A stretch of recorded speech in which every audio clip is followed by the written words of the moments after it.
So, dito tayo sa Peters. Ano ang pangalan nila, mami? Oh.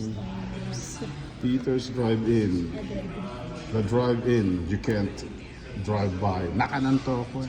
Baburger tayo, tingnan natin cheeseburger. May price din pero other than dati, susubukan lang namin yung cheeseburger dito.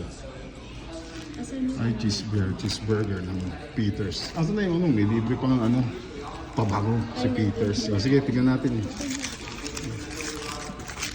Bubuksan ko eh. Oh, plain lang kasi ng cheeseburger. Lalo sa akin may ano. Ay, hindi na masama, malaki. 650 daw ang isa, hindi na masama ito mga tapos inumin. Eh, kukuha ka lang doon kung anong gusto mong pa. Ito kayo, double. Ano maging double? Oh my God, dalawa yung binigay. Ayos. Kain na tayo. Kayo.